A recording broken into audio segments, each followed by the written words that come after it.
সুপ্রভাত বন্ধুরা, এখন ঘড়ির কাঁটায় সকাল 8টা থেকে আজকের ব্লগটা স্টার্ট করছি। সকালবেলাতেই সুন্দর ঝলমলে রোদ উঠে গেছে, মিষ্টি সকাল, বেশ সুন্দর চারিদিকটা পরিবেশ। আর যেমন ঝলমলে রোদ উঠেছে তেমনই সুন্দর কোকিলের আওয়াজ।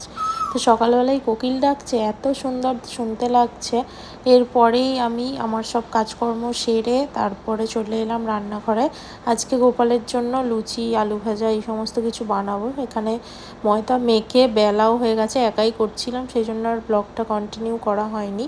আর তারপর আলু কেটেও ধুতে দিয়েছিলাম, ধুয়ে কানে জল ঝরাতে দিয়েছিলাম। এরপর আলু ভাজবো, আগে লুচিটা করে নিই। লুচিটা যেহেতু একসাথে সব বেলে নিয়েছি, সেই জন্য আগে লুচিটাই করে নিচ্ছি, তারপর আলুটা ভাজবো। সকালে স্নান টান করে নিয়েছি যাতে খাবারটা তৈরি করার পরেই একেবারে গোপাল সেবা দিতে পারি, সেই জন্য স্নান টান করে নিয়েই রান্নাঘরে এসেছি। আর তারপর এখানে এখন ভোগের লুচি, আলু ভাজা সমস্ত কিছু বানিয়ে যাব হচ্ছে ঠাকুর ঘরে।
এখানে আলু ভাজাও হয়ে গেছে, লাস্টে পোস্ত ছড়িয়ে নামিয়ে নিলাম।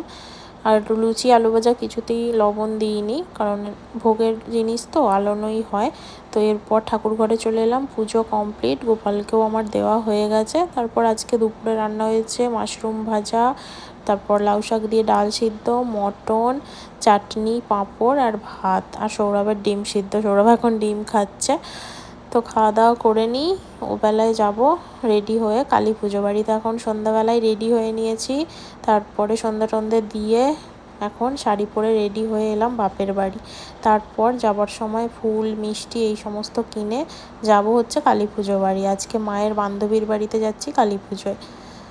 দিদি, আমি, মা এখন টোটো করে কালী পুজো বাড়ির উদ্দেশ্যে রওনা দিচ্ছি।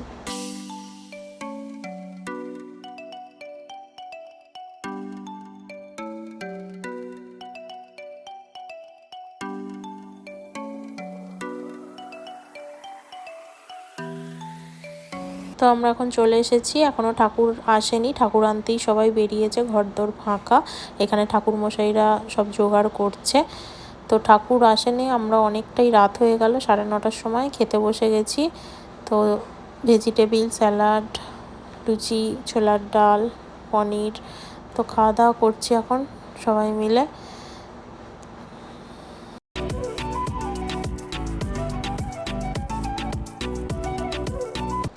তো খাওয়া দাওয়ার পরে এলাম ঠাকুর দেখতে। আমরা যখন খেতে বসেছি হাফ খাওয়ার পরে শুনতে পাচ্ছিলাম যে ঢাক বাজছে, ঠাকুর এসে গেছে। এখন ঠাকুর দেখে তারপরে সবাই মিলে বাড়ির উদ্দেশ্যে রওনা দেবো। বাড়িতে আমার বড় মাসি আছে আর দিদি আছে, মানে মাসির মেয়ে। তো আমরা এখন বাড়ি যাব।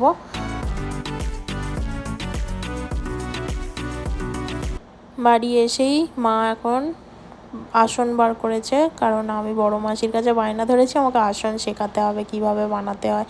তো বড় মাসি তো খুব ভালো হাতের কাজ জানে, আমার মাও জানে আর ওই দিদিও জানে। তো সবাই মিলে কে কীরকম আসন বুনতে পারে মা একটা একটা বার করছে মায়ের হাতের আসন করা। মায়েরও খুব সুন্দর সুন্দর সব আসন করা আছে, কিন্তু আমি অনেক দিন থেকেই শিখবো করেও শিখে উঠতে পারিনি ঠিকঠাক।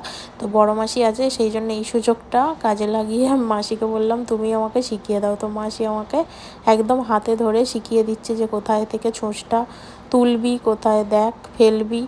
তো আমি অনেকক্ষণ ধরে একদম এক মন দিয়ে দেখছিলাম এবং তার সাথে একটু ভিডিও করে নিচ্ছি, পরে যদি দেখে করতে পারি। আর মাসিকে বলছিলাম যে আরও আমাকে অনেক কিছু শেখাবে, যেমন পাপোশ তৈরি, তারপর আরও মাসি নানান ধরনের হাতের কাজ জানে সেইগুলোই।